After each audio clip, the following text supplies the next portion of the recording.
We are live, Mr. Mayor. All right, I just saw that. Excellent. Thank you, Councillor Hillian. I'd like to thank everybody who's joining us for the November 30th, 2020 Committee of the Whole meeting for the City of Courtenay. I want to just start by acknowledging that we are gathering and zooming on is on the unceded traditional territory of the Comox First Nation. And due to the coronavirus COVID-19 emergency, the City of Courtenay, with authority of Ministerial Order M192, Local Government Meetings and Bylaw Processes, Order Number 3, implemented changes to its open council meetings. In the interest of public health and safety, and in accordance with Section 3.1 of Ministerial Order Number 3, M192, in-person attendance by members of the public at council meetings will not be permitted until further notice. Council meetings are presided over by the acting mayor or acting mayor with electronic participation by council and staff via live web streaming. And with that, if we could move into staff reports and presentations. We receive. Second. Excellent. And Mr. Christian, I'll pass it over to you. Thank you, Mayor. I think 2020 is continuing to prove to us a very unique year. Of course, tonight's budget presentations would be typically very different. Jennifer Nelson and I would be sitting in front of you going through the budget in fine detail. But of course, this year we can't simply do that. With that said, a lot of hard work has continued to go on behind the scenes. I think if there's any silver lining to COVID, it's that it's allowed us to take a little step back and take a measured approach. I think this budget reflects that. I think that this budget reflects the need for us to really focus on those foundational documents that are near completion, but not quite there. And that 2020 will allow us that time to do that. And those include the master plans, the rates review, which is critically important, of course, for utilities, the DCC bylaw update, and ultimately culminating with the asset management plans. So with that, I'll pass it over to Jennifer Nelson to summarize the report, and we can take any questions the council may have. Great, thank you through the CAO to Mayor and Council. So the first report on your agenda to review is the Water Fund Financial Plan. Before I get started in summarizing this report, I just wanted to, acknowledge that Annie Berard, our Manager of Financial Planning and Business Performance, is also here with us on the Zoom call. So she really does most of the legwork in pulling these reports and schedules together. So I'd really like to thank her for all her hard work and acknowledge that. She's also going to be here to help support any questions that you may have. So I may be deferring questions through to Annie. So this Water Fund Financial Plan, it outlines the 5-year financial plan for the utility. It is funded entirely by user fees and frontage, so it's not supported by property taxation at all. So as we do every year, staff have gone through line by line through the revenues and expenses, and also estimated what we anticipate water consumption to be for the upcoming year and the next 4 years after that.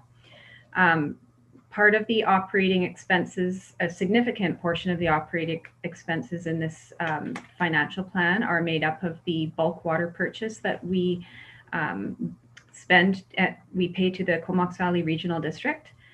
So the bulk water rate is anticipated to go up from 83 cents per cubic meter to 85 cents next year. And that is, we've pulled that information from the previous financial plans at the Comox Valley Regional District. So as you can see, if you look at page 6 of your agenda, you'll see all those operating costs outlined there. And that bulk water purchase makes up about 60% of the total operating expenses in that fund. And you'll see that overall, we're anticipating a reduction of $198,600 of operating in 2021. And that's largely due to we're carrying over a significant project, the leak detection, that we had budgeted in 2020. We're moving the majority of that into 2022, as well as there was a $50,000 project towards the booster station in 2020 that has gone away in 2021. So although we are seeing significant increases in the bulk water rate, we've taken a really good look at consumption based on experience and actuals coming in, and we are forecasting a reduced level of consumption. So the offset of the increase to the per cubic meter cost versus the lower consumption is resulting in a little bit less in spending on the bulk water purchase next year. So that sort of outlines the operating costs. The capital component of this fund, you'll notice on page 7, we've summarized in table 4 the capital projects anticipated for 2021 in the water fund, and they are all carry forward projects. So each one of them were in the 2020 budget, and we're planning to bring them forward into 2021. So really in looking at the entire fund, looking at all the operating expenses, the planned capital projects, and what we're anticipating coming in for revenue, staff are recommending to leave the user fee at the 2020 rate and recommending a 0% increase on both the user fee and the frontage fee. And so then in future years, we are planning for a 2% increase for the utility fee. Maybe with that, I'll leave it and open it up for questions. All right, and I am not, oh, look at that, I'm a co-host now. Perfect, awesome. First we have Councillor Theos. Thanks, Mayor, and thank you, Jennifer, for the update and all the work that's been put into this update and the following update with sewer that's going to be coming up next. Jennifer, possibly a question through to you, if I may, but the question I have is in regards to this, because I'm happy to see that that we are not increasing or recommending an increase in the water rates, because I completely agree that the amount of usage during the year has been reduced with many of the facilities and businesses being closed during a lengthy period of time. And moving forward, it also appears that that will be the case moving forward, even though we don't have a crystal ball, but unfortunately that seems to be the case. But my question is in regards to the surplus that was of roughly just over $250,000. Where does that surplus money go? Because I saw transfers to infrastructure projects and whatnot, and to other areas where there's been significant transfers in place. But the third category was the surplus category, and I was just wondering where that money goes. Yeah, thank you for the question. So the surplus is basically held in the fund, and then it's used in future years to fund operations and capital.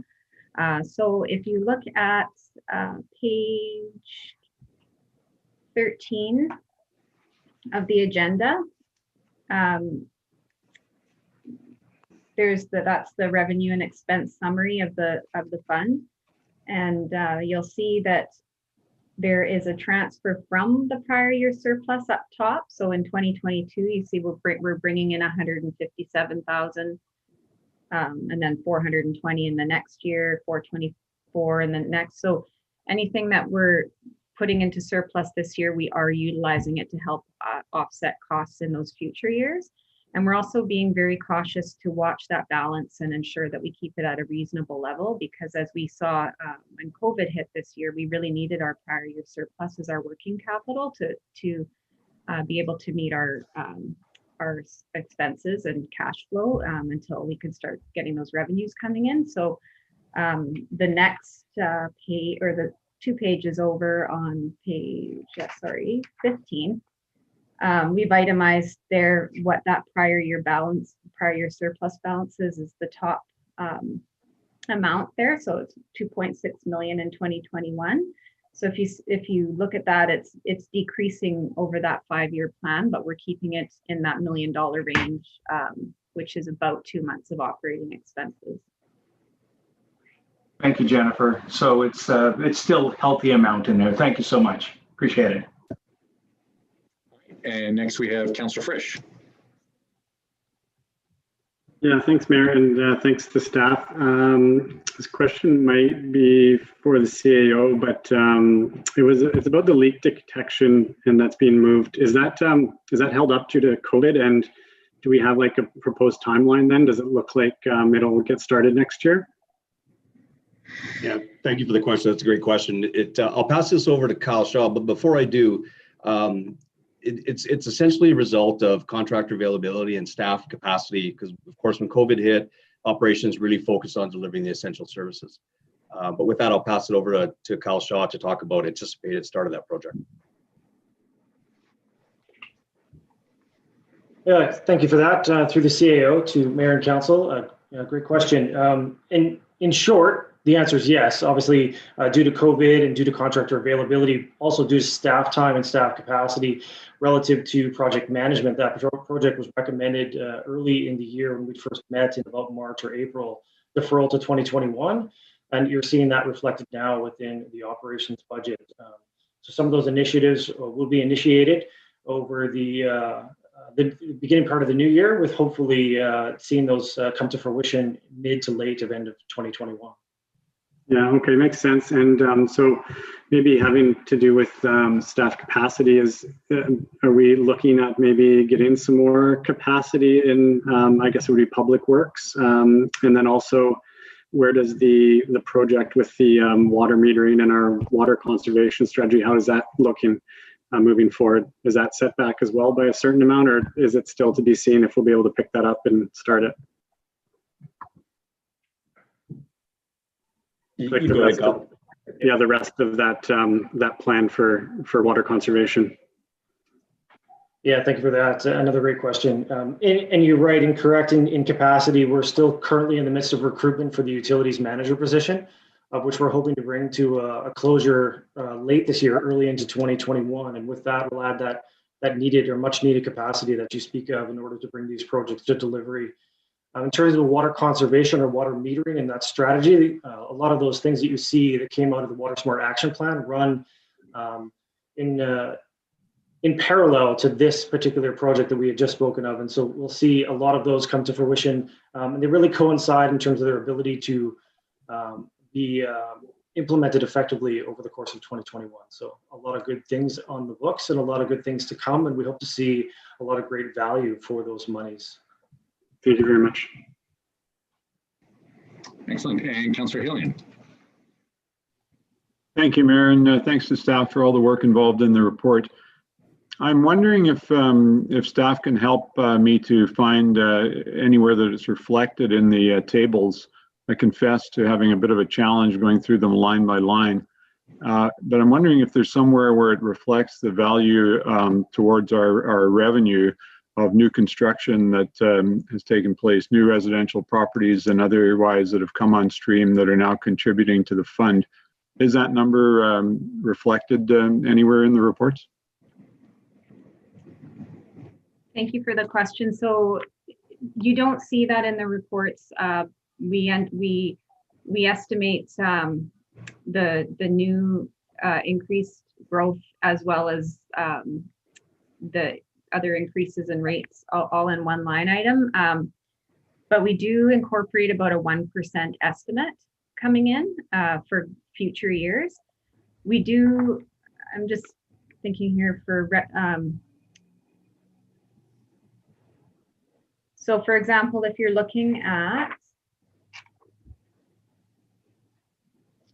the page 13 of the agenda with the line by line item, you'll see, so for example, the water frontage tax line item is increased over 2020, and that would be all related to growth because we have not done any increases to the frontage rate along there. So you can see how we're incorporating the growth in there.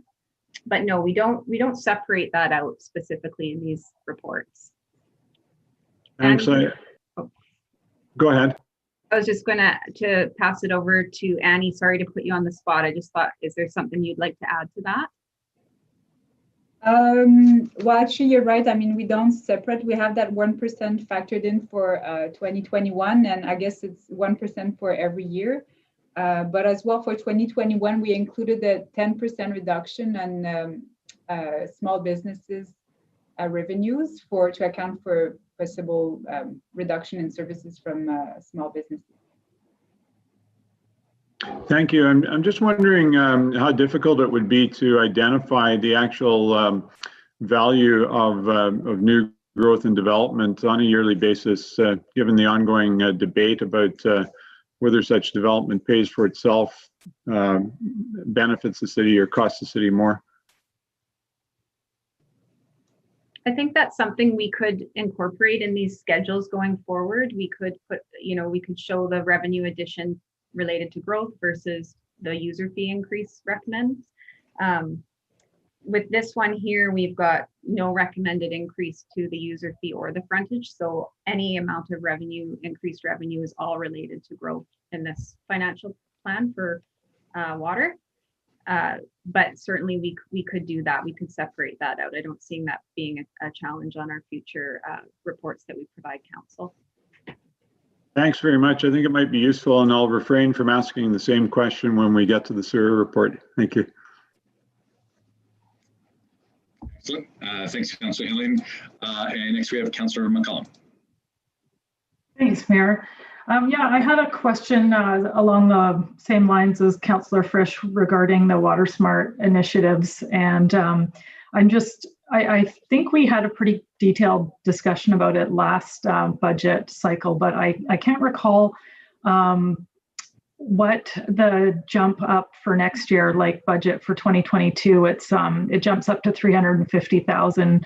And could someone remind me what the change in program is that it's going to?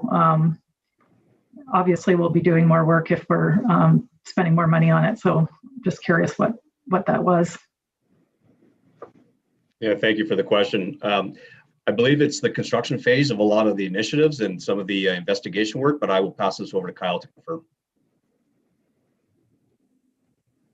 Yeah, thank you for that question. And you're right, it is obviously the construction phase. But what you're looking at from a leak loss perspective, or sorry, from a conservation perspective, is the leak loss. That was the largest item that was identified in the Water Smart Action Plan in terms of our ability to see net benefit for dollars spent in terms of our total consumption per capita. And so we're utilizing this last year and the year prior in terms of our acquisition of information relative to leak loss. We do have a contract servicing right now that's looking at all of our linear assets, water mains, our in-service mains, to find out which particular asset classes and which areas are causing us our greatest weakness in our system. And then again, once we've identified that and done the analysis, which is happening over the fall of this year and spring into next, is when we'll be able to go out and proactively seek out those leaks and create some net benefits in terms of reduction of water consumption within the city. And a small follow-up, it sounds as though based on the work that we complete this year, I guess the plan for spending next year or years out from this year could change based on what information we get. Is that correct? Absolutely that. Yeah, you're absolutely correct. The information that we collect, anecdotally through the leak loss identification, but also the linear assets themselves, once we dig them up and understand what those weaknesses are, and knowing how broadly they are interpreted within our system, we'll better know in conjunction with our master plan as to how we want to proactively seek out these particular weaknesses to correct them, once they've obviously started leaking, but also proactively into the future so that we're ahead of it instead of behind. Right, great. Thanks for that answer. Yeah, I have one other question, and it's just around understanding our capital projects and how we're funding them for this year, because it's a bit of an odd year based on what we've just gone through our last cycle. And looking at, I'm not sure what page I'm on, page 14, it has the list of the specific projects, and as mentioned earlier in the report, I believe they're all carry forward. And I just wanted to confirm that the column that says 2021 reserve for future expenditures is the carry forward from last year's budget. Am I reading that correctly? Yes, so that is the portion from last year's budget that was funding those projects from the current year revenue coming in. So we hold it and then we carry it forward, so we don't have to draw on new revenue again. Okay, great. Thanks. That's what I had thought, but I'm never completely confident. And so I guess my question is, just with the Sandpiper Millard water main upgrade, has the project changed, or did we not? Is there something different? Because that's the only one that doesn't seem to fall into that third column from last year. So just curious what the difference is. Yeah, so that one last year was funded 100% from the asset management reserve. And when we took a look at the entire fund this year and where we were landing, we realized that we could fund a portion of that with some of the current revenues coming in. We had enough to do that. So trying to leave a little bit more in the reserve and utilize some of that current year revenue without increasing surplus too much in this current year. Oh, great. That makes perfect sense. Thanks. And that meshes well with my final question. Just in terms of the asset management reserve, it looks as though over the next couple of years it comes up and then it starts to go down. And I'm just wondering if you want to comment on whether or not we feel that reserve is in good shape for this service, or if it's something that we're still working on building up over the long term, or if we know. So maybe what I'll say to that is the reserve looks in good shape for this current financial plan that we have, as these asset management plans and master plans are finalized and our rates reviews are completed. We'll be able to better anticipate what that reserve should look like. And then we would be coming to council with any recommended changes to the contribution levels to that reserve at that time. Great. Yeah, thanks for answering my questions, and thanks to staff for the detailed report. It was very clear and easy to read. Thanks. Mr. Kushner, did you want to add a little bit? Yeah, thank you, Mayor. Councillor McCollum, I think that's an excellent question, and it certainly dovetails with Councillor Hillian's question about the impact of new development on utility fees. And you recall that earlier I mentioned that one of our critical projects to get completed for this year is our rates review.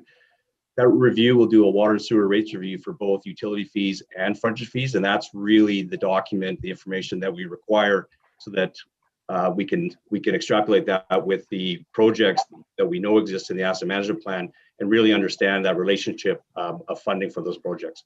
So I think this time next year, we're going to have a very good idea about the long-term range for both our utility fees and our frontage. That's great. That's great to hear. Thank you. Excellent. And Councillor Moore. Great. Thank you, Mayor. Thanks so much for the report. This question, I think a couple of my questions were answered, but just regarding the consumption increase, I know that the 2020 was down, probably much due to the pandemic. The estimated 7.3% for 2021, could you explain that again? You may have explained it a bit earlier in the report, but it's just wanted to get a sense of what that's about. Yeah, so I'm looking at page 5 of the agenda as the table 2 that you're looking at, which has the consumption estimate for cubic meters. So that increase, that 7.3% increase is over 2020's estimate, and that was coming in significantly low, and we suspect that is related to some of the businesses not being opened and consumption. So we base that consumption value on previous year's historical to look at an average, and then also build some growth into it as well as recognizing a small reduction in 2021 again.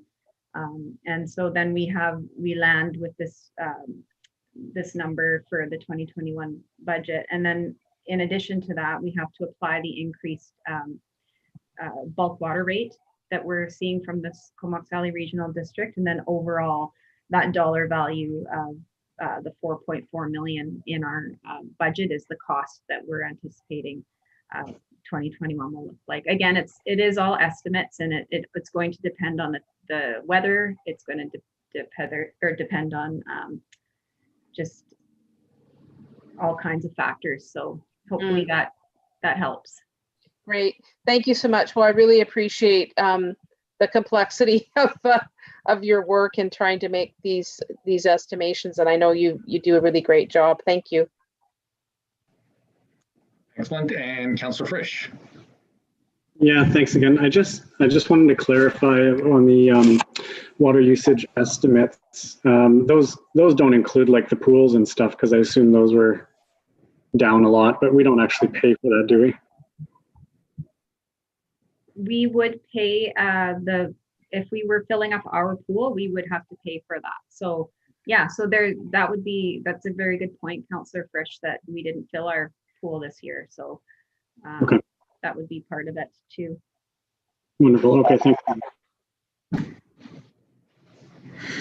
Excellent. And if there's no further questions or comments, then I think that we can move on to, I guess we can call receipts. Did that get moved and received? I don't think it, yeah. It wasn't voted on. Yeah, so we'll just do a vote on receipt. And I'll just assume that it's a unanimous on receipt, and then if somebody would like to move the recommendation. I'll move the recommendation, Mayor. Oh, sorry, go ahead, Mr. Councillor Cole-Hamilton. I was going to say the exact same thing, so I'll happily second yours. Excellent. Hopefully I'm not confusing everybody. Sorry, I had some technical difficulties at the beginning there, but I think I'm caught up now. So that's been moved and seconded, and I'll start with Councillor Cole-Hamilton. In favor. Councillor Frisch. In favor. Councillor Hillian. In favor. Councillor McCollum.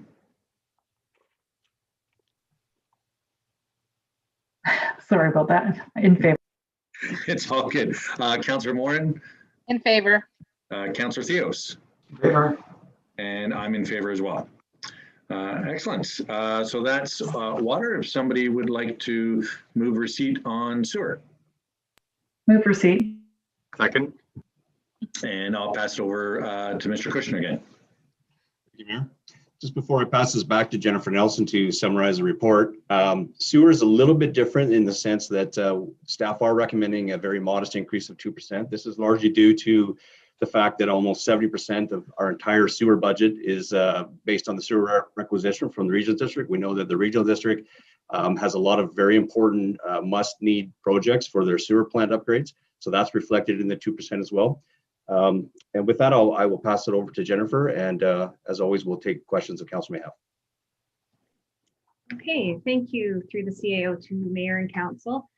So again, this next report is the 5-year financial plan for the sewer utility fund, and similar to water, is funded entirely by user fees and frontage. So again, not supported by property tax.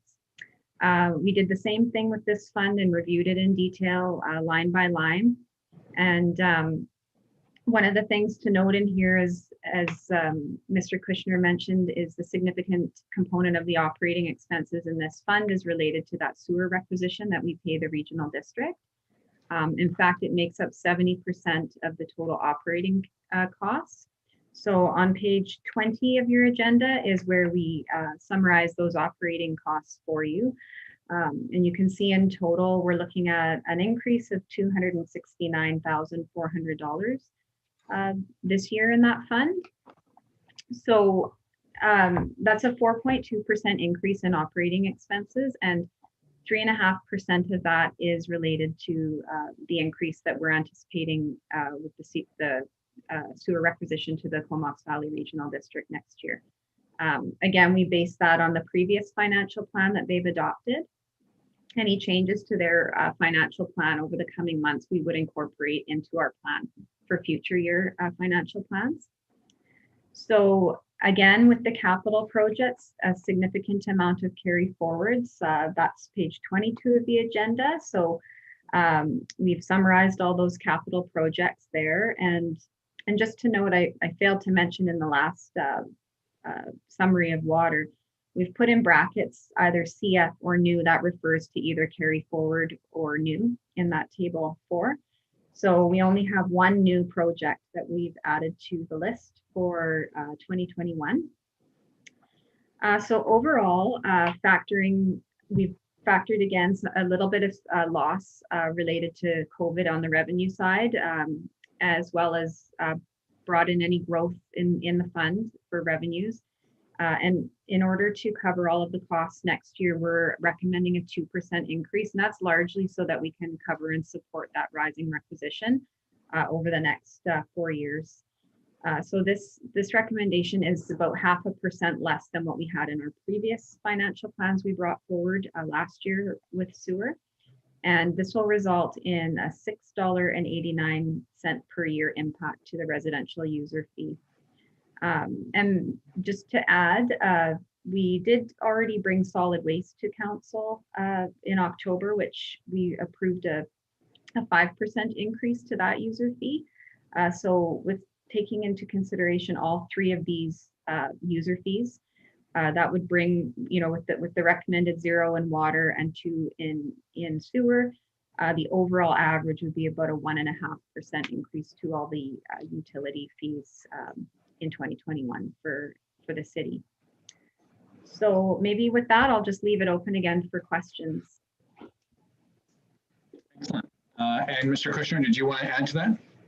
Yeah, thank you, Mayor. And I would just add to Jennifer Nelson's comments, the only new project for sewer, of course, is on page 22 of the agenda, and that is the Cascara and Courtenay connection. Council will recall that this is the ability to decommission those 2 lift stations now that the Greenwood is almost to completion. And if there's any questions about the Greenwood trunk and its state, I can certainly pass this over to Chris Davidson, our interim director of engineering, who's on the Zoom call. But that is for design. That project in that table is for design for this year, and then construction in following years. And that will effectively allow us to reroute a significant amount of flow away from the Courtenay lift station, away from the estuary, up into the Greenwood. All right, thanks for that. And Councillor Frisch. Yeah, thanks, Mayor. And so for those who weren't on the Sewage Commission of late, of course, we do have that coverage of the bioreactors and replacement of the scrubbers coming up, and I'm sure that's all included in the financial plan. The question I had was why we only need to do a 2% increase when the sewage service is looking at a 6% increase. How does that play out financially? Yeah, thank you for the question. I can certainly let Jennifer Nelson jump in after me, but I think the idea was, at a staff perspective, we understand that it's COVID. We understand that there are going to be some limited capacities. COVID is certainly not over from all intents and purposes. This could go into the summer, if not even to the fall, until vaccinations are available. And we really felt that coming forward with a very measured, modest increase that still recognizes the rise in the requisition and allows us to complete the deferred projects was appropriate. But of course, at the end, it's always council's decision. I would certainly pass this over to Jennifer to talk a little bit about the impact and the long-term funding. But from a staff perspective, this was sort of our mandate for council. Yeah, maybe I would just add to that the growth that we are seeing too. So the increased revenue that we're experiencing from our new properties hooked up is helping somewhat. But also, if you look at page, here we are, 27 of the agenda, up at the top of that schedule, it shows you the future year anticipated increase to the utility fee and the frontage there. And you'll notice that in 2022, we're actually moving up into 5.5% increases. And that's static across those next 4 years. So although we are recommending the 2%, we do anticipate further increases in future years to compensate for those rising costs. Okay, and sorry, can you point out for me what the increase is, what the 2% equates to in total, and because I'm not sure I quite see it on the chart, and what 5% equates to? Oh, so like how much money? Yeah, like what's the 2%? I guess I have to do the difference between 2020 and 21 to get that, or is that listed somewhere? Annie, are you able to respond to that question of how much revenue that 2% increase is generating just on the previous year revenue? Well, I'd have to go back to the working spreadsheets. Okay, they might not be that important, but is part of the idea that we hope to have new assets online in the future to help catch us up on that 5%, or are we just thinking because, like you said, it's been a tough year for everyone, maybe we should go light on the increase?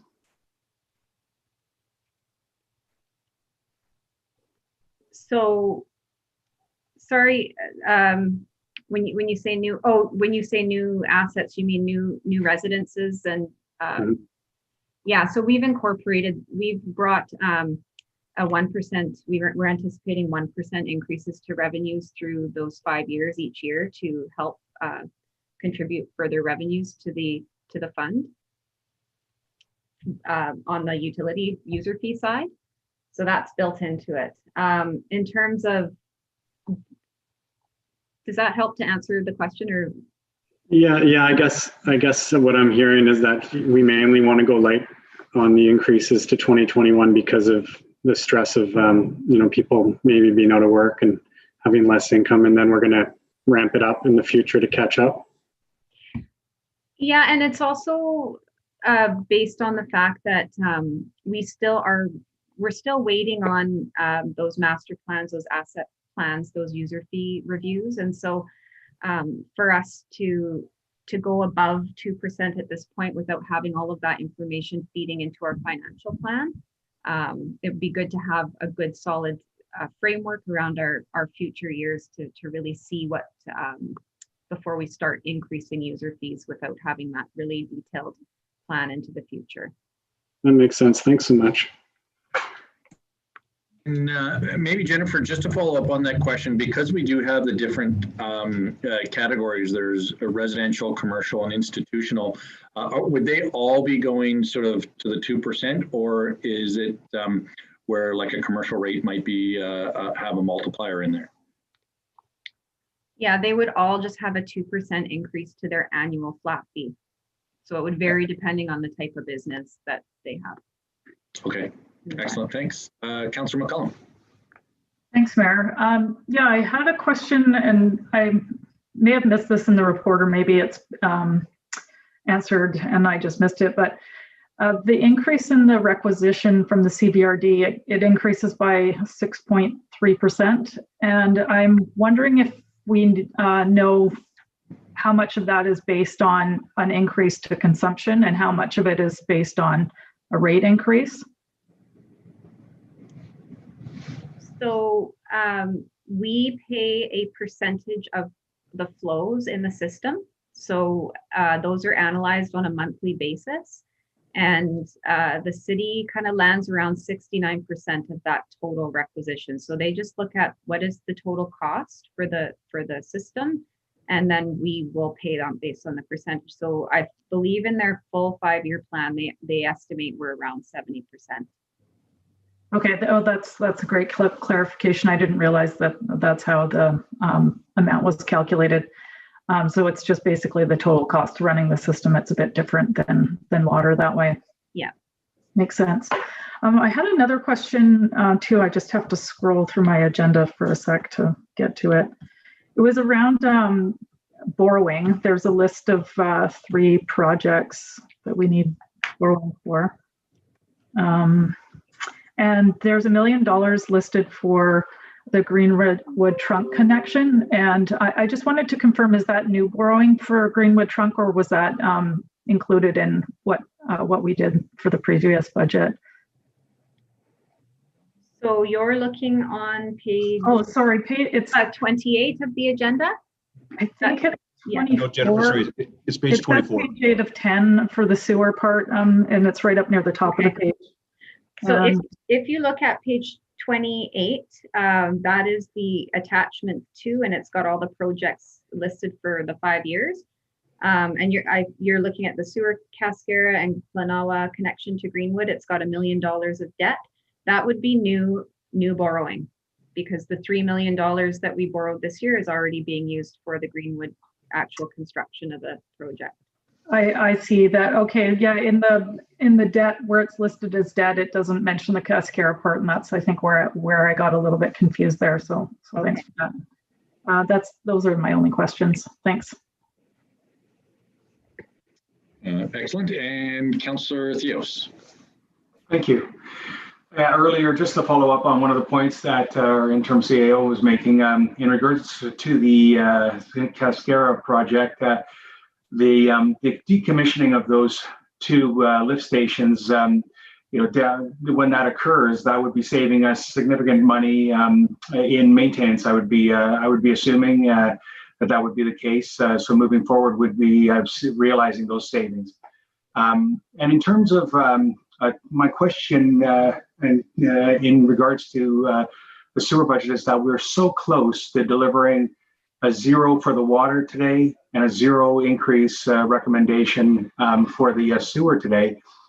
My question is, now I heard about the increases and I read them in the report about the 7% from the regional district.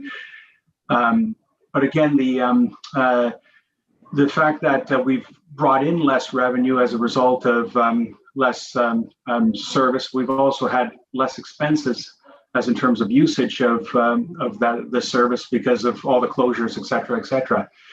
My question is in regards to how can we get to that 0%? And by looking at our transfer to capitals of over $1 million and our transfer to reserves of $380,000+, is there a way that we can, because our surpluses are not quite that high, but is there a way that we could take monies from those areas and offset the costs that we're looking at in order to deliver that 0% increase?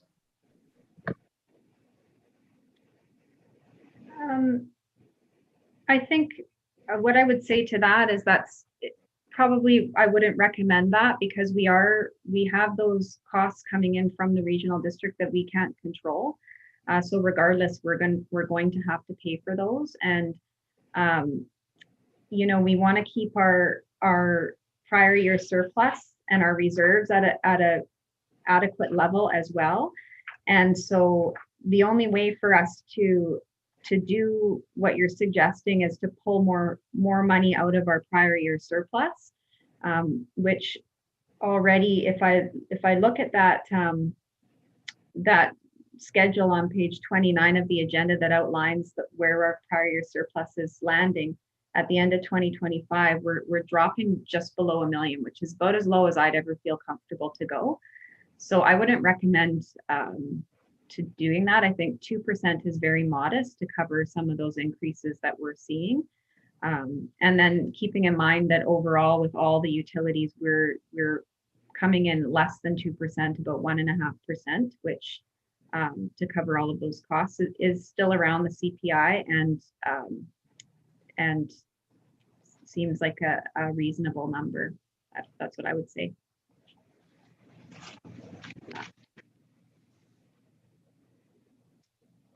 Moving along, Councillor Cole-Hamilton. Yeah, thank you, Mayor, and thanks very much, Jennifer and Annie, for this report. I have a question which was to do with on the first page of the budget, the utility fees, the user charges.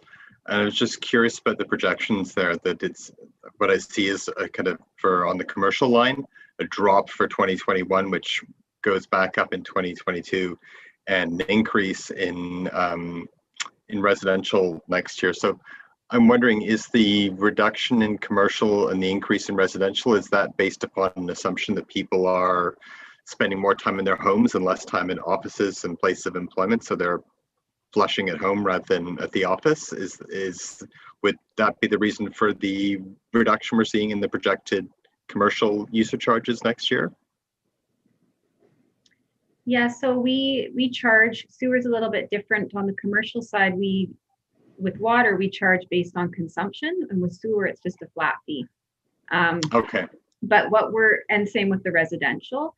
But what we are trying to build into there is some conservative reductions in terms of there could be businesses that either move to home base or that kind of thing, and we can't charge them anymore. So we're trying to incorporate some amount of reduced revenue there on the commercial side. And then on the residential, that increase is less about consumption, more about the growth impact that we're adding new units to the fund and building that into it. So that's just new connections rather than anything to do with flow quantities, the increase in residential. Yes, that's correct. So that's new ads plus the increase to the user fee built into that one number, because we're recommending those percentage increase. Well, thank you. I imagine that trying to model flows, model connection rates based upon COVID is a very challenging thing, but I appreciate you trying to bring that into the budgeting process. So thanks for clarifying that. And Councillor Frisch. Yeah, thanks, Mayor. And I just wanted to respond to Councillor Theos's suggestion that maybe we could do a 0% increase. And while that may be possible from the city side of it on our projects, on the regional district side, it's highly unlikely because of the massive projects coming forward. You know, with that replacement of the conveyance line, that's going to be a multi-million-dollar project, as well as the upgrades to the treatment plant, and those are all being driven by community interests. So while I think it's admirable to aim for 0%, I think the reality is in the next 5 or so years, it won't actually be possible. In fact, would be the opposite, I would imagine, unless we manage to get a lot more assets online to tax and to charge sewer fees too. But I don't know that that's going to be the case. Thanks. And I think, if there is potentially a Hail Mary coming down, it might be around, larger grants from the provincial and federal governments. But at the same time, sewer is not, I guess, as attractive as, say, something like water or something like that. But I know we're going to be pushing really hard to get as many grant dollars as we can, especially as the purse strings seem to be a little looser right now, but again, that's all fairly unknown and again, years out. So, and Councillor Moore. Great, thanks. Didn't plan to bombard Councillor Theos, but I had a similar response. Just that the increases planned next year and beyond are quite a bit higher due to all the projects and obligations. So if we were to lower the increase this year or try to go to 0, then that would probably just bump it up for future. And, we are still in, unfortunately, the second wave here, and I wouldn't want to hit folks really hard next year. Try to keep it as low as we can go, because there's still a lot of impacts, obviously, to citizens and to businesses. So thank you for trying to create a balance with this really challenging time. Excellent. And I know that staff worked their hardest to keep this budget as I think the word to use is reasonable. It's obviously not going to necessarily please everybody, but they've worked really hard. Mr. Kushner, did you want to add to? Thank you, Mayor. I just wanted to quickly say, Councillor Morin, that was very well said. That's exactly what staff tried to do, was take a very measured approach, understanding that particularly on the sewer side, we know that there are some very large regional district projects that are necessary, and that to incrementally increase the budget. Thank you. All right, thanks, Mr. Kushner. And back to you, Councillor Theos. Thank you very much. I really do appreciate the work that Councillor Moore and Councillor Frisch have put into the sewer commission this year and last year and the year before that, or the last 2 years. So I know that they know firsthand what the costs are coming down and moving forward will be. But maybe I do have a Hail Mary, and my Hail Mary is this. Out of the 4.1 million that we're receiving from the federal grant that was passed down to the provincial, that's been passed down to us, I know that COVID has had some discussion about being detected in the sewer systems. And my question is, for health and safety purposes for our citizens, could sewer qualify for some of that 4.1 million that we've received, and maybe deliver that 0% increase this year, a year where people have been hit extremely hard, and having a zero increase for water and sewer delivered on the same day and the same message, I think could go a long way of building a little bit more morale. Would you like me to respond? Yes, Jennifer, please. Sorry. Okay. Yeah, so you're speaking about the restart funding that was announced by the provincial government. So yes, we are receiving some of those funds, for approximately 4.2 million. I will let you know that the Government Finance Officers Association has an external committee right now that's working with the province to get some really detailed responses around what we can and can't use those funds for and what the reporting requirements are going to be. We know that we're going to have to report back on everything we use it for. So I'm hoping, my understanding is I'm a part of a chief financial officers group in BC, and we meet and do teleconferences once a month. And we're hoping to receive some feedback and information in the next month or so, which will help to make some good solid recommendations going into the general fund budget process with you. We do know it can't be used to just reduce tax rates. It's going to have to be line by line reported back on what we're using it for. At this point, I can't say yes or no that you could use that in the sewer fund, but we're really not seeing any significant impacts around COVID in this fund. It's quite minor, whereas we're seeing some very significant impacts on the general operating side. So my recommendation would be to move forward with these utilities and hold those funds to address some of the major losses happening in general, and also gaming that we utilize for funding those operations. And so hoping in the early new year to be able to come to council with some recommendations for you to consider. Excellent. Thanks very much for that explanation. And yeah, I think there's, obviously a bit of a moving target right now, but, have absolute trust in staff that you guys are going to be bringing things forward for keeping the budget as under control as possible. So thanks for that. Councillor Hillian. Thank you, Mayor. And I'd also like to thank Ms. Nelson and her staff for carrying on in the admirable tradition of Courtenay's directors of finance with both prudence, sensibility, and good judgment. I really appreciate the efforts that have been made to bring in a measured increase that won't tax people significantly harsh at this point.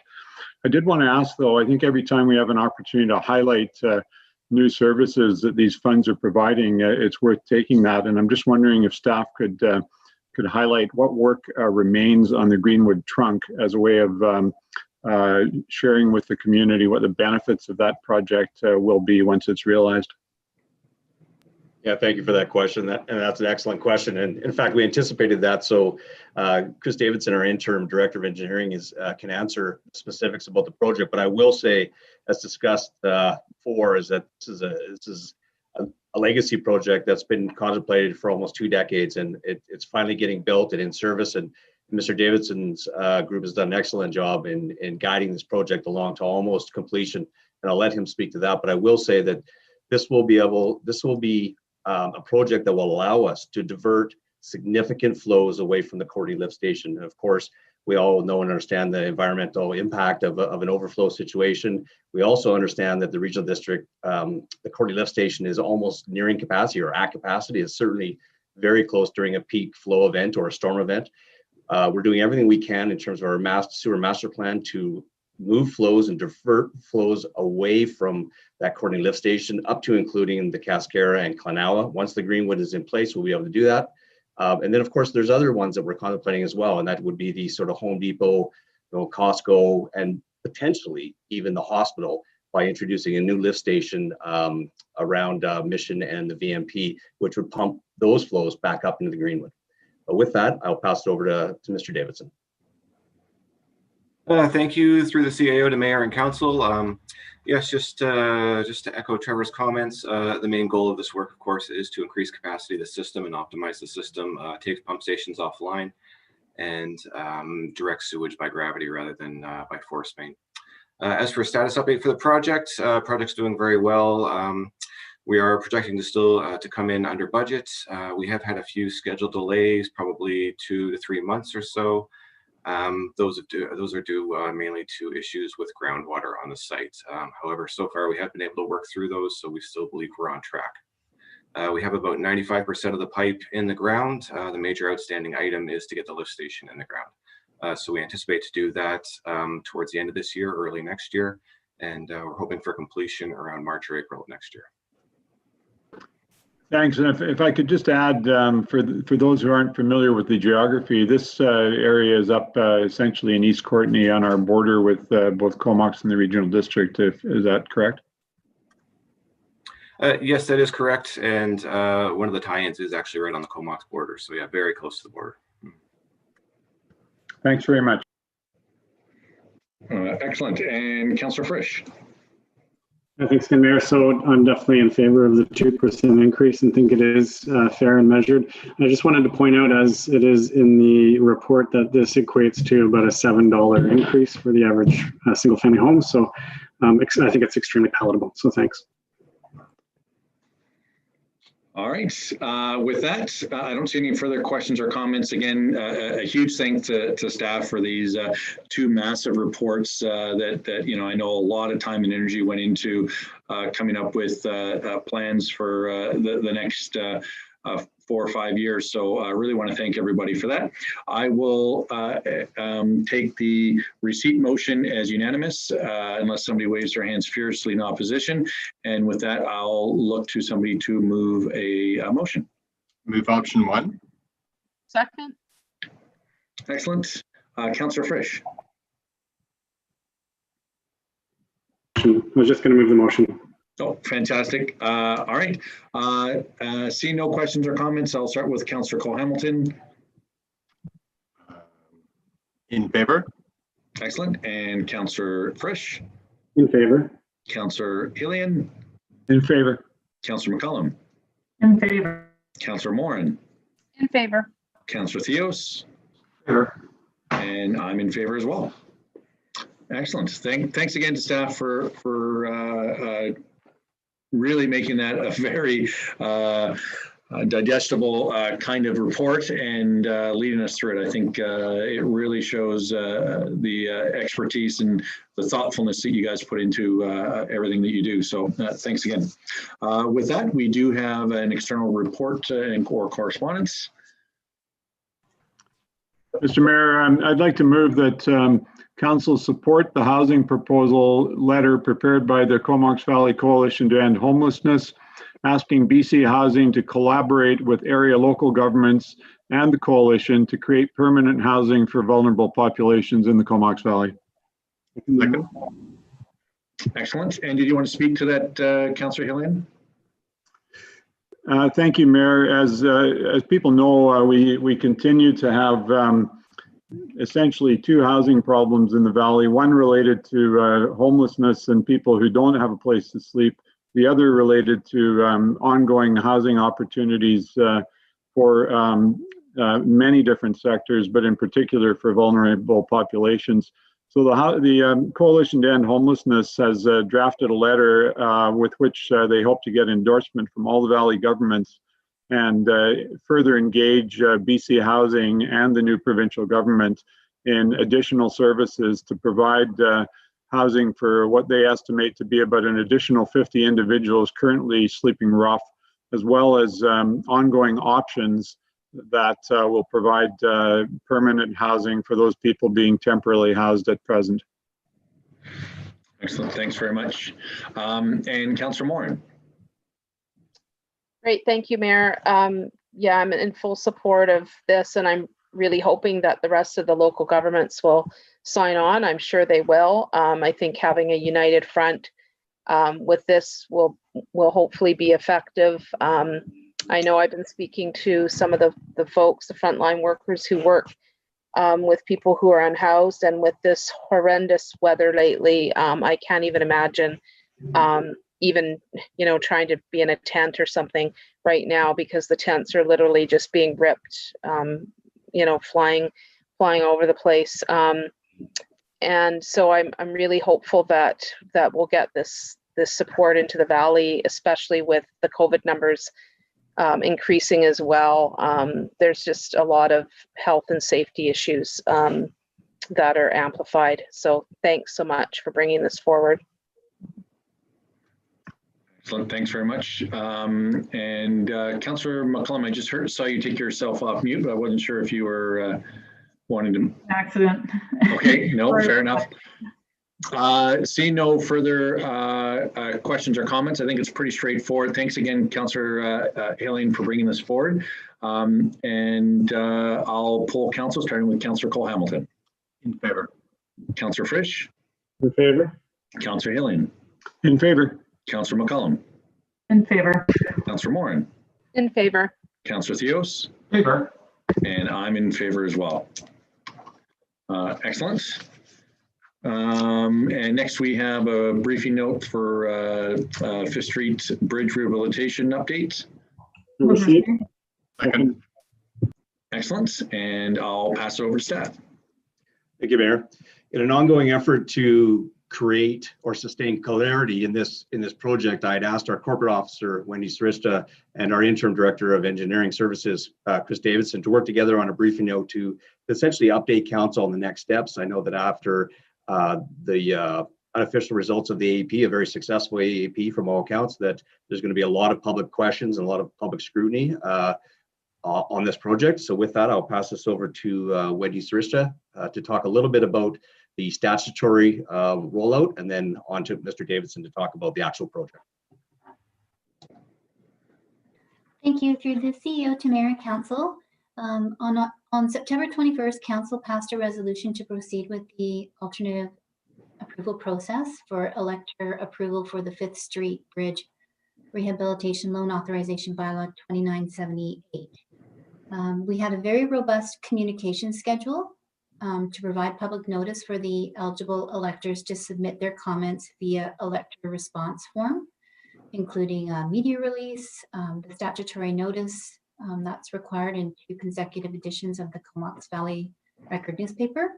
We ran additional half-page ads in the Record newspaper and social media posts on Facebook and Twitter, including radio ads during the week of October 20th and the subsequent week following, as well as advertising on our website,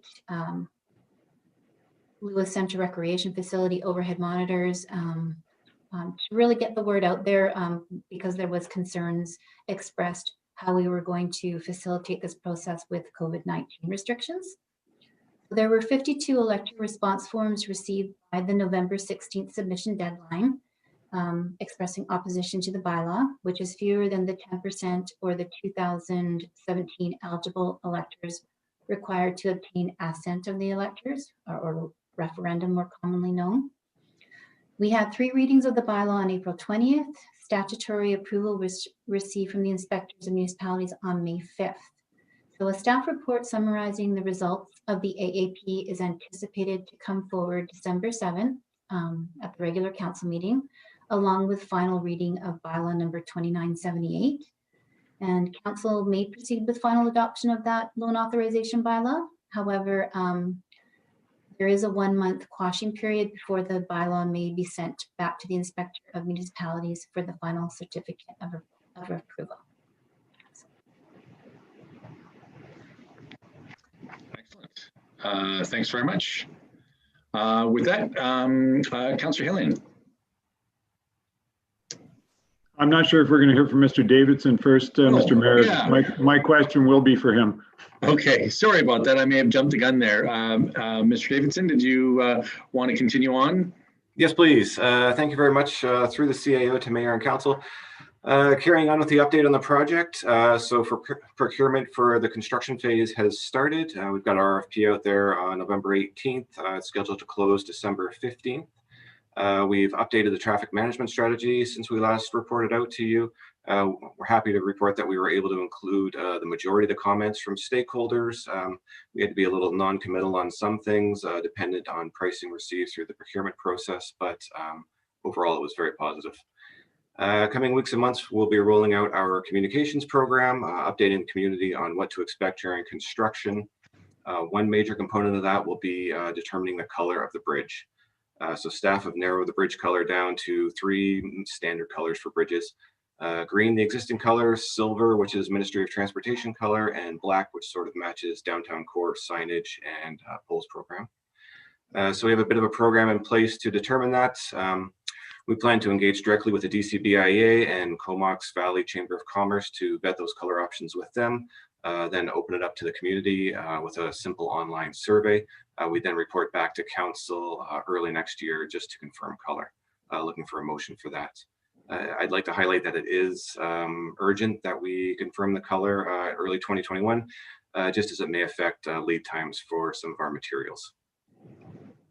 Project schedule, we're more or less on track for construction phase starting beginning of April, running till the end of September. And our project budget is still projected to be within 6.3 million as originally reported. With that, I'm happy to open it up to any questions. Excellent, thanks very much. And Councillor Hillian, back to you. Thank you, Mayor, and thanks very much to staff, both Ms. Sarishta and Mr. Davidson and their teams for all the work involved in this very significant project. My question was in regard to the color. I appreciate going out to the community and getting a sense of what people would like. My only hope is that people don't want a black bridge. That doesn't work for me. But I did want to ask if any of the colors proposed, if there's a difference in cost one way or the other. I do note a reference to certain colors standing up longer, but I'm wondering if there's any other differences in the actual cost depending on which color we paint the bridge. No, we don't believe so. Our understanding is the main guiding factors are dark colors will fade a little bit faster and light colors can show the dirt a little bit easier. But we understand the tints to change the color are approximately the same cost for a wide range of color options. Great, thanks very much. And did I hear you correctly, Mr. Davidson, when you said that one of those colors is a ministry, like a provincial ministry color, the silver? Yes, silver is a color, Ministry of Transportation color that they use for bridges of this style. Yeah. So if we painted to that color, could we give it to them for Christmas or something? I wish that would be, yeah, we'll look into that. Yeah, maybe they won't notice, it's a small bridge. Fair enough. Just the way it came across, I was like, that would be kind of interesting. Fair enough. Councillor Frisch. Yeah, sadly, I found the color part the most interesting as well in the report. I guess it's the simpler things that we enjoy, right? And I also have the same sentiment about black. It seems kind of boring, and I've owned a few black vehicles, and they forever look dirty. Actually, it's interesting that you say that the light colors won't hide the dirt as well. But I also think there's something nice about leaving something the same as we go and change so much in our community. So, not that now's the time to vote, but the plain old green seemed to do the trick for so many years. Thanks. Noted, thank you. Councillor McCullum.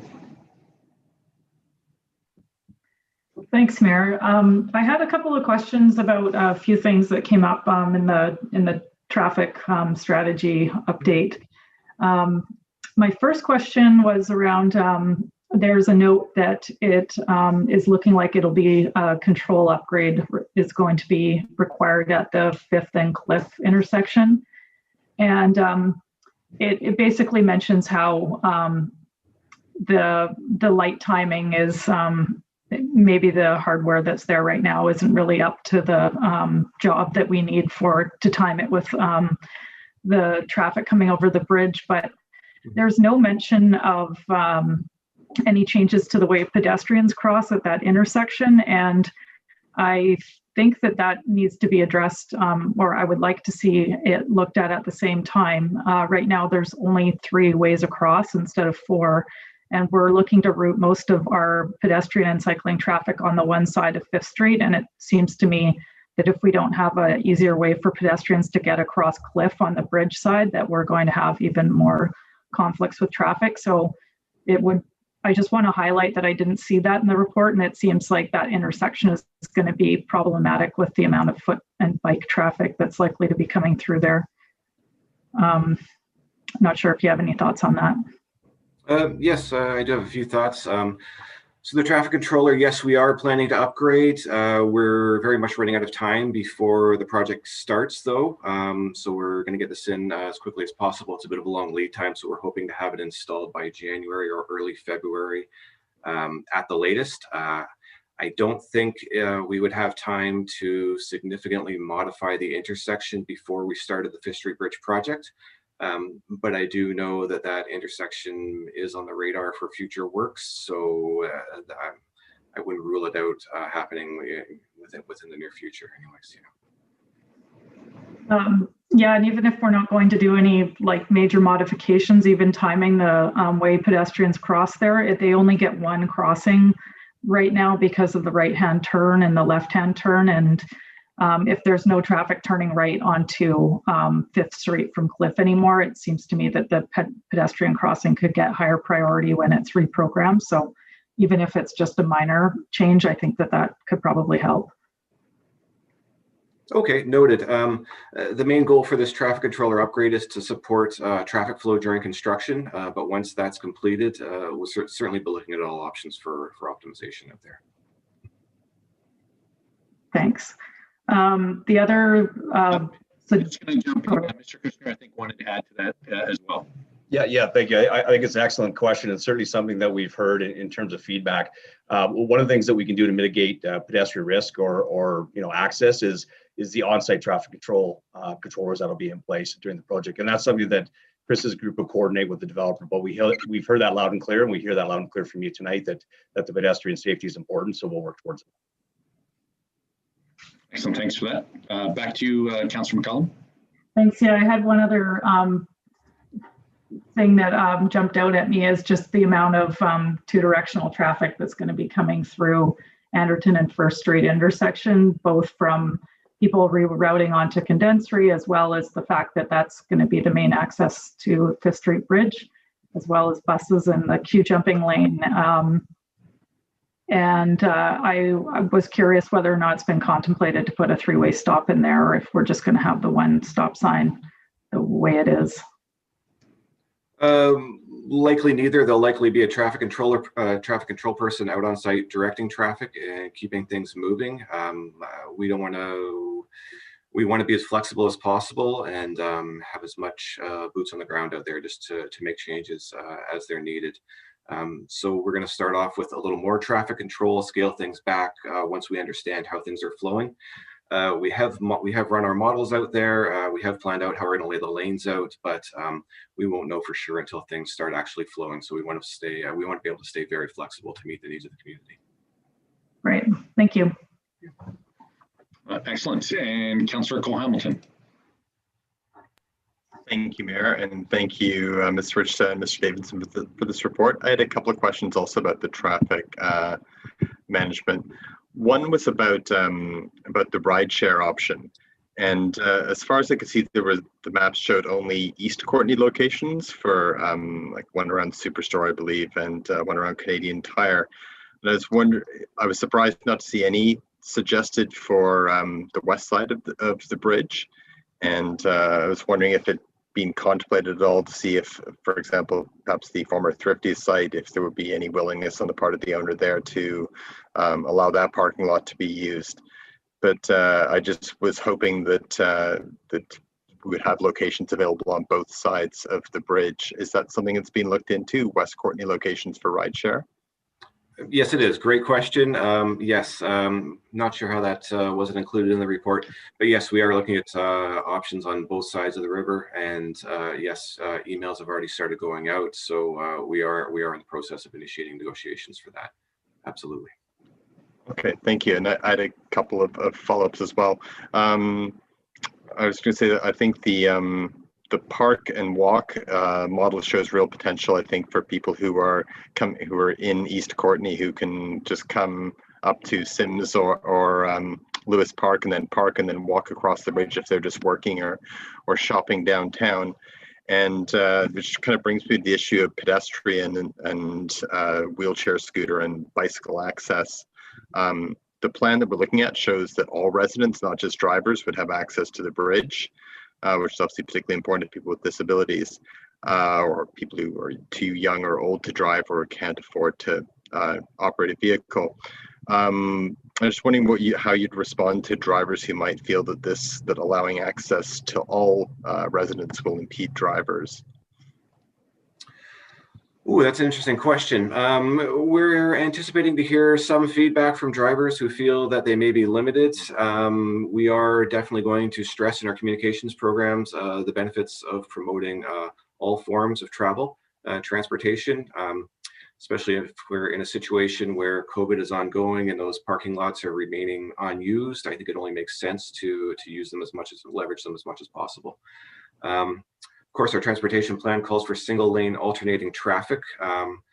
And for the times, so we're going to have one lane open when possible for cyclists to access the bridge deck.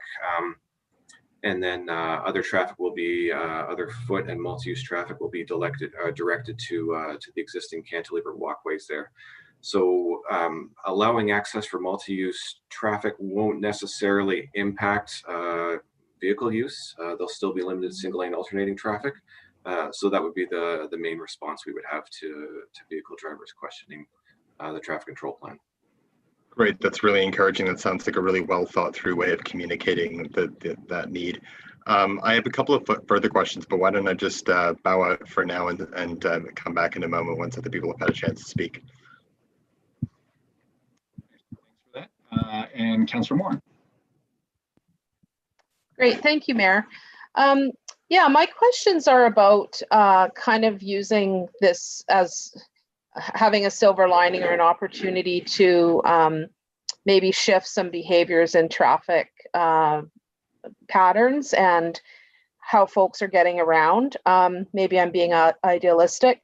I noticed that in the pre-surveys, transit wasn't really looked at favorably by people. It didn't sound like a lot of people were going to shift to transit necessarily, but maybe we'll be pleasantly surprised. But in terms of the ride share idea or the park and ride or park and walk, even using the Piercy Bridge, I noticed in the report that particularly in comparison to the 17th Street Bridge, there's very little, I mean, Councillor Cole Hamilton would know this, but there's really very little difference in the amount of time it takes to get across the bridge if you compare those two bridges, taking that alternate route. And I guess I'm wondering if there's been anything factored in to kind of collect data throughout in terms of those behavior changes. You know, we got a lot of information up front about what was important to people, but maybe working with the downtown businesses around maybe doing surveys to their folks around what methods they used or what routes they used or what shifted for them, and then maybe to look at how we can continue those changes going forward so that maybe we can mitigate the impacts of traffic in the long run. And I don't know if that was something that was factored in, but it's just something that came to my mind. Thank you. Great question. I really appreciate that question. Yes, it was factored in. So you'll notice in our project schedule there, our communications program does extend beyond the length of our construction schedule. That's to allow us basically to get feedback from the community. How did we do? How did things work? Gives us an opportunity to thank the community, you know, for putting up with the impact more or less. We're also hoping to get a survey in there to find out which modes of travel were used, how well it worked, and then take that information back to a little bit of analysis and then report out. We'll also be sharing that information internally, looking at options for, you know, as you suggest, changing transportation methods, looking for modal shifts within the community that we can really promote as a city, definitely. Great. Yeah, I think having a question that asks, you know, will you permanently be changing your patterns maybe that's already being considered. But I think looking at, you know, what positives we can get out of this upheaval to people, and maybe people will realize, you know, they love walking to work, or going across the other bridge is way easier and more pleasant for them. And I'm really hoping that we have some of those positive discoveries throughout this process. Thank you. Thanks for that. And Councillor Theos. Thank you. My question is in regards to communication and keeping a proactive approach to letting our citizens know as often as possible the current status of the work that's being done on the bridge. So my question is, are we looking at methods of having maybe digital signage preempting people before they get too close to the bridge, that what type of work is being done in case they want to divert their route that particular day and change course? Also with the whether it's social media or maybe our website offering certainly weekly updates or daily updates on you know, what is occurring on the work that's being done at the bridge, because it could change on a rapid basis day to day. And that's where I've heard in the past when work was being done on the bridges, the frustrations of people that one day it was one way, then the next day, because of complications, it was a different way. So that's where my question will be. Great question, thank you. Shorter answer is yes to all. So we are planning on having digital signage out that will be updated daily, specifically if traffic patterns are going to change. Also planning to leverage social media, radio ads, newspapers, our websites.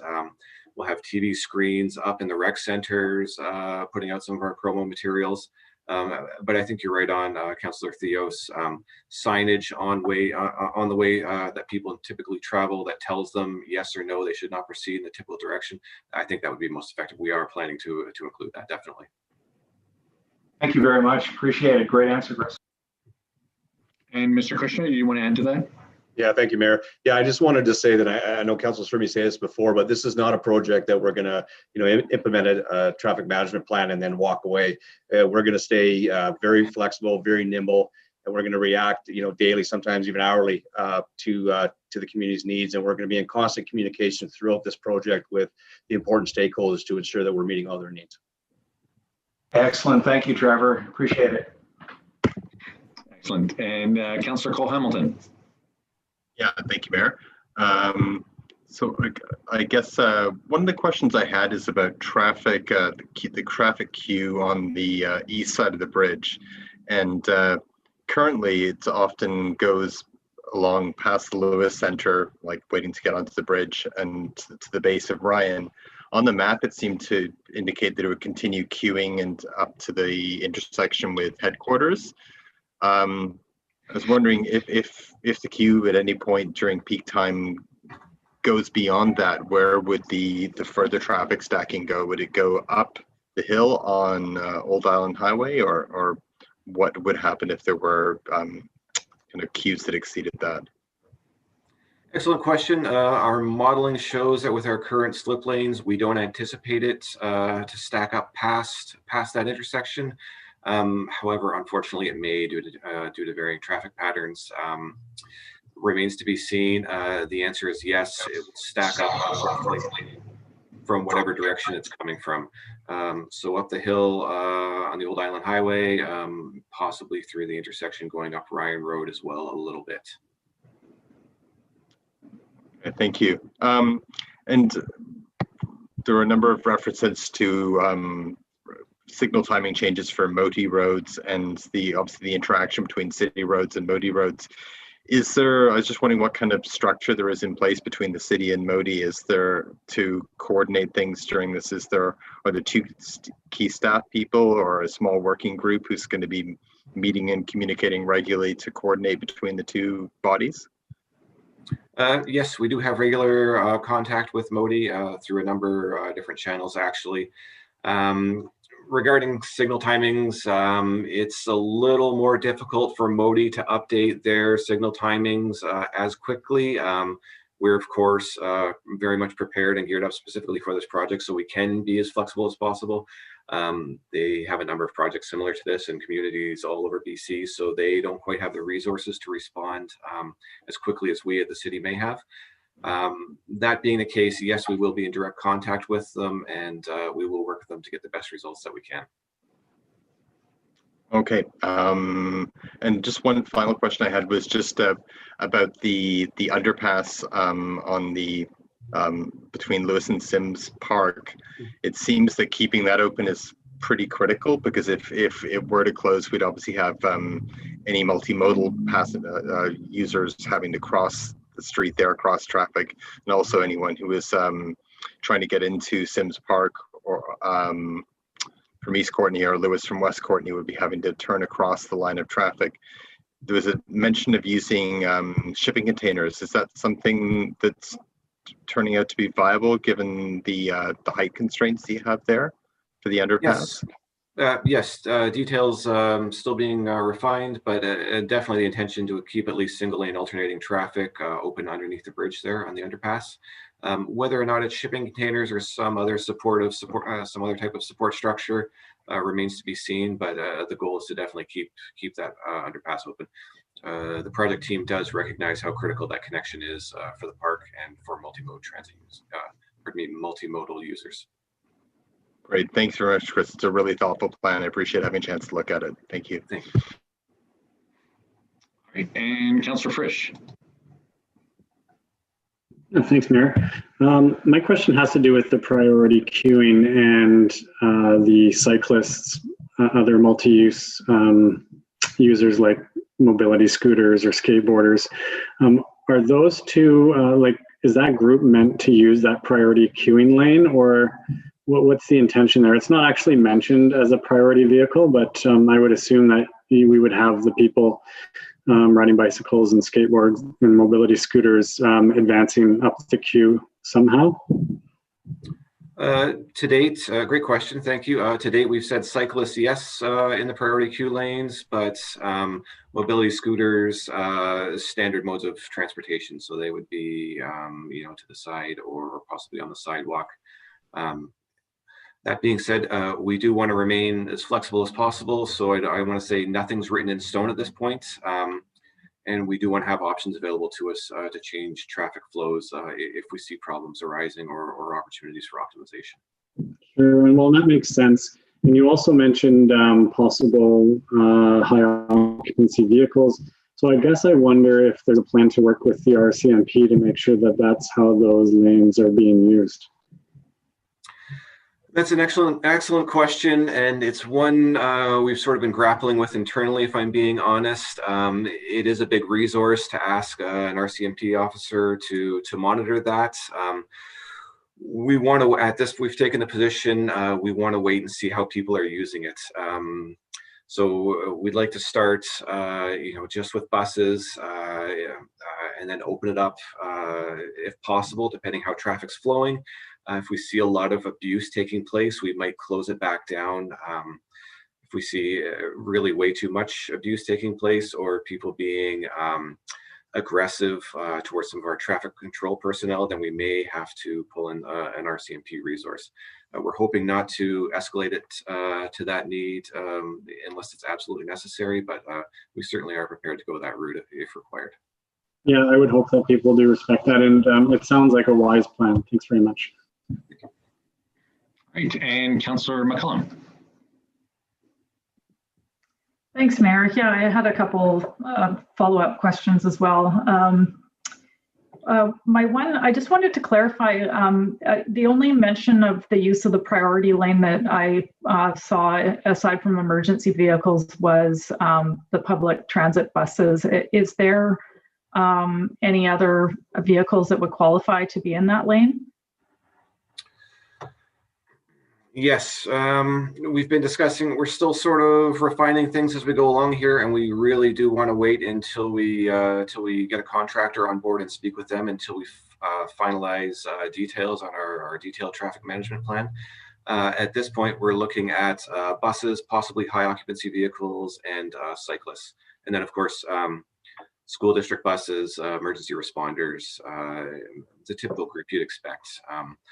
I think depending on how traffic flows, high occupancy vehicles would probably be the first ones to be rolled back if it was found to be a concern, and then we'd have to evaluate from there. Thanks. And just another question about how that queue jumping lane is going to work. Will it be like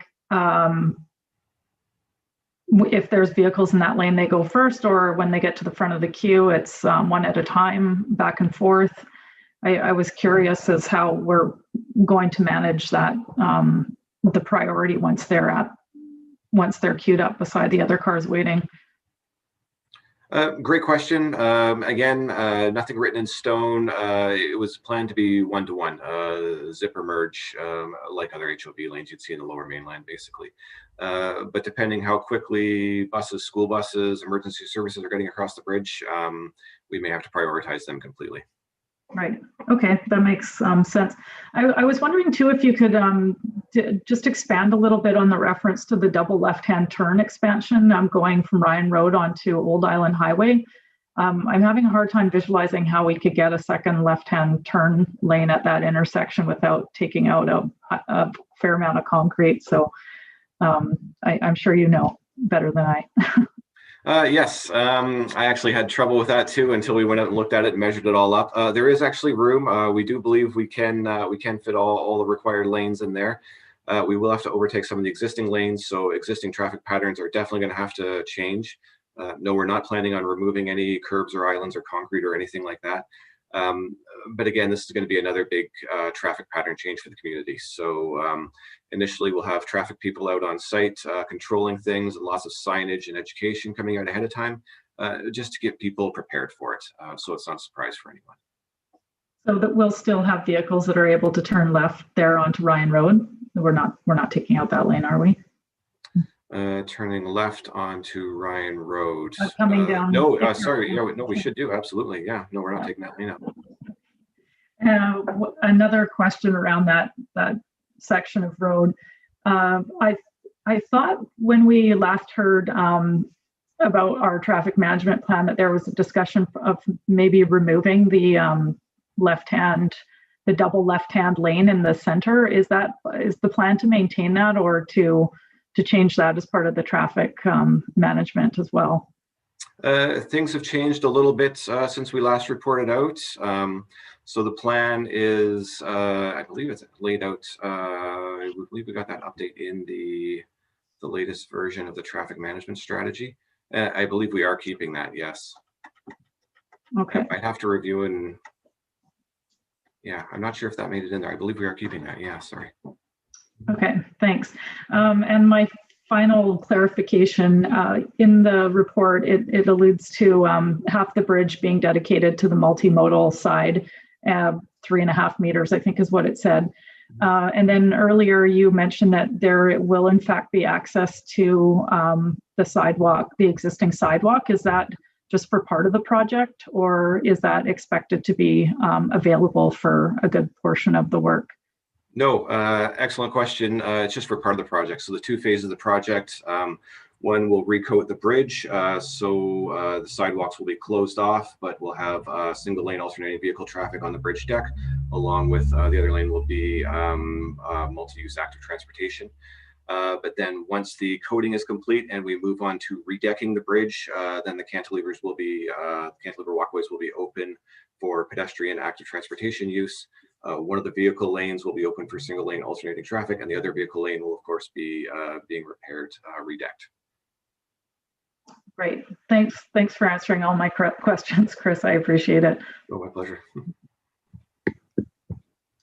Excellent. And Councillor Moore. Great, thank you, Mayor. And yes, thank you, Chris. You're getting bombarded tonight. Hopefully you'll get a day off after this. So I was, noticing that just looking at these alternative modes of transportation, and the shuttle idea is really pricey. So obviously the park and ride incorporated with transit is obviously a better option. I wanted to get a sense of, I mean, I know those of us on the RD will have some of these transit decisions coming to us probably, but I wondered how on board transit is with these plans in terms of, you know, does there seem to do these things that are suggested, do they seem like they're going to, you know, they're going to happen, I guess, is one question. And I wondered about if there were any ideas around incentives being offered to people for transit, or I mean, I know there is the idea of the free transit, but even for people walking into town or walking to work, in walking to shop or whatever, just any, if there's any kind of plan around some of those kinds of things, maybe in conjunction with downtown businesses or whatever. And the other question was, I'm thinking that people will want to know, want to have some notice if they do make regular trips back and forth across the bridge for school or for work or whatever. They want to have some notice in case they decide to not insure their car, as an example, or something, for 6 months or whatever. So I'm just wondering when the concrete plan is expected to roll out for the public, so that they know what their options are, so that they can plan accordingly. Excellent questions. Thank you very much. To answer the first question, yes, we have been in close contact with our partners at the regional district on the TMAC committee there. And yes, we have vetted all these ideas with them. And yes, they have been very receptive and very supportive for these ideas. It's been great to work with them, actually. You mentioned the shuttle idea. After looking into that further, as far as sort of bang for the buck sort of analysis, it's not panning out to be maybe the best way to go. Park and rides, definitely. We're currently working on those, chasing down options, reaching out to various stakeholders, landowners who might have land available that we could work with. Incentives, still looking at options, but that has to be reviewed internally, how exactly that would work. We have gotten sort of some high-level discussions with transit about what that might look like. Really good questions. The second part of your question, when will people know? All of these things I would place sort of in the nice to have category of the traffic management, traffic control, or the bridge construction project. We won't know for sure if we can afford to do these things until when we reach out to the various stakeholders, find out what the cost will be, and then two, our RFP closes and we find out what the actual project cost will be. So if we get very high bids as a result of this RFP process, our options may be very limited. If we get very affordable bids, we may have more options. We may be able to do a little bit more. So the RFP is scheduled to close mid-December. There may be an extension, as there typically is with procurement processes such as this. We're hoping to have pricing come back before the end of the year, and then hopefully start actually nailing down some of the details and solidifying some of these plans early next year. In talking with transit, if we want to roll these things out in time for construction, they need notice basically as early as possible. So we're looking to get back to them by January or February. They've indicated that that would give them appropriate time to support these measures. Great, thank you very much. Excellent. And Councillor Frisch, I think this is the third or fourth time around, so but I think we might be getting close to the end. Yeah, really short. I was just wondering, this is the exact same report that we reviewed last time, is that correct? No, it has been updated. So we have included updates from a couple stakeholder groups, actually. There are a few tweaks in there, and some of the diagrams have changed a little bit as well. Very similar, but we've definitely made some updates. And so I guess the question is, and it sounds like you want to keep things a bit open and be flexible, and I think that's really smart. I guess the question is, will there kind of be a final plan that comes back to council, or is this kind of it? Is this as best as final can be, and then we'll start rolling out and see how it works? Yes, there will be a final plan. So of course, we're going to be rolling that out as part of our communications program, and we'll definitely be providing updates for council before we initiate construction. So we're hoping to have our contractor on board January, February, and then hopefully have all the detailed submittals within the weeks thereafter, so we can hopefully get back to council in a timely manner. Well, thanks for all the good work. Cheers. Thank you. Excellent. And Councillor Theos. Thank you very much. And Chris, thank you very much for all the detailed answers. Very good job. Very impressed with your answers.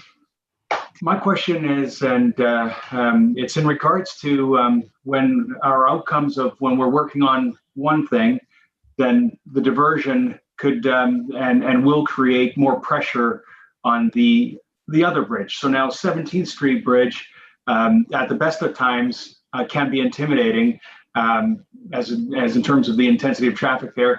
Are we thinking of doing anything at 17th Street Bridge to mitigate some of the traffic that's going to be there, as in terms of maybe flaggers or something, just to to create an essence of calmness there? At this point in time, no. So we have reached out to Modi since they control those traffic signals. They've assured us that signals are optimized as best as they can be, given the traffic flows expected. At this point in time, we're not planning on having a traffic person out there now, and the reason is we're not changing traffic patterns. So it should be existing traffic patterns. It'll just be a lot more volume, unfortunately. However, sort of the name of the game for this plan is to be as flexible as possible. So if we do start seeing issues happening out there, then yes, we may have to get a traffic control person out there, and yes, we may have to make some changes or otherwise alter traffic flows.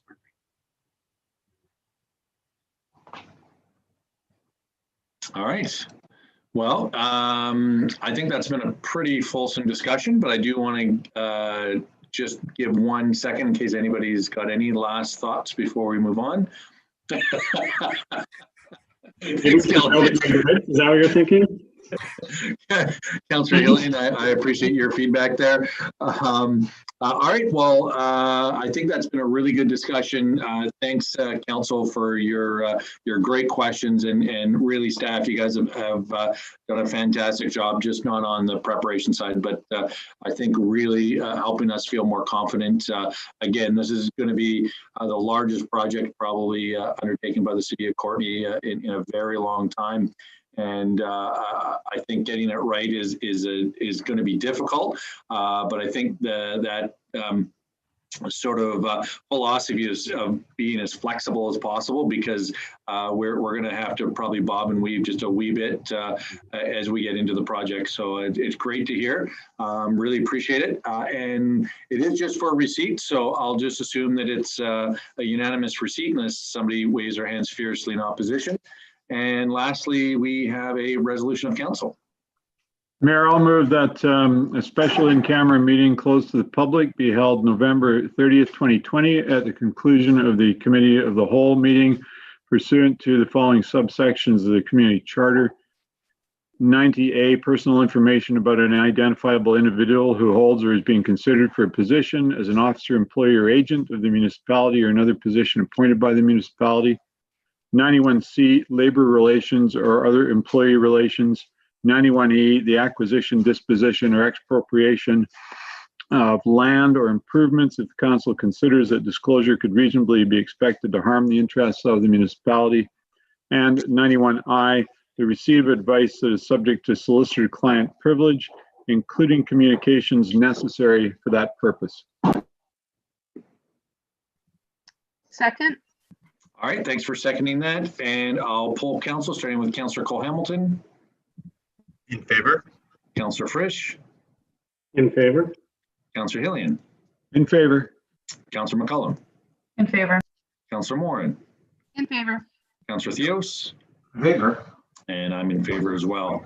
That leaves one thing left, but before we go there, I did just want to make a comment, and maybe Councillor Hillian I know we've had a fulsome discussion today, but on Friday it was announced that a project that Councillor Hillian's been working very hard on, and in fact I think many councillors were participating over the weekend with Project Watershed in Couscous. But Councillor Hillian, do you want to just maybe speak to it since you've been our rep? Thanks very much, Mayor. I'd be pleased to. It was confirmed over the last few days that the province has come forward with an additional $650,000 that secures the final purchase price for the site. And Project Watershed will, in fact, be able to go ahead with purchase. The documents are probably being worked on somewhere as we speak. And that will be the prelude for the city and Comox First Nation to take over shared ownership and for work to commence on the restoration of the site. And several of us, in fact, were involved in fundraising activities over the weekend towards that very end. I don't know the totals of the amounts raised yet, but I know that it was a very solid community effort. I know the mayor, Councillor Moran, and perhaps others were involved in actually calling people and soliciting funds to work towards restoration. And so thanks very much to everybody who's supported this amazing project that we can now look forward to seeing the work commence on. Thanks for that. And if any other councillors want to speak to it, I'm happy to let you speak to it. We did raise in excess of $100,000, I believe. And so again, just a great total. Kudos to our whole community for coming together, and kudos to our province for stepping up as well. Really appreciate that. It's going to be a massive project. Right next to the 17th Street Bridge. So Councillor Hillian. Just if you might allow me, Mr. Mayor, I know that our MLA, Ronneray Leonard, has been doing a lot of work behind the scenes to help this happen, in particular to get those dollars flowing at the last minute. And I think she deserves that recognition along with everyone else. Thank you. Absolutely. Thanks for that. And I think our premier actually was in town making the announcement just a month or two ago. And again, I kind of look back when I first met Tim Ennis years ago when he first talked about this project, and it seemed ambitious at the time, but now, even when he spoke about it, he'd already done one in Campbell River, but really seeing where this has gotten to. Now, Councillor McCollum, I did see you wave your hand a little while ago. Did you want to say anything? No, I was just putting my hand up that I participated too. Fantastic. And I think if they didn't participate, I know everyone on council, I'm pretty confident has put some effort, some money, et cetera, towards this project. So I just want to thank everybody again that's been involved, in our staff actually as well, who worked really hard to make sure that this project moves forward. So I think it's really a community and team effort. So again, I just wanted to acknowledge that it's good news, and literally now the heavy lifting is going to start. So with that, we can go into adjournment. Move adjournment. Excellent. All those in favor? Any opposed? That passes unanimously. And thanks, everybody.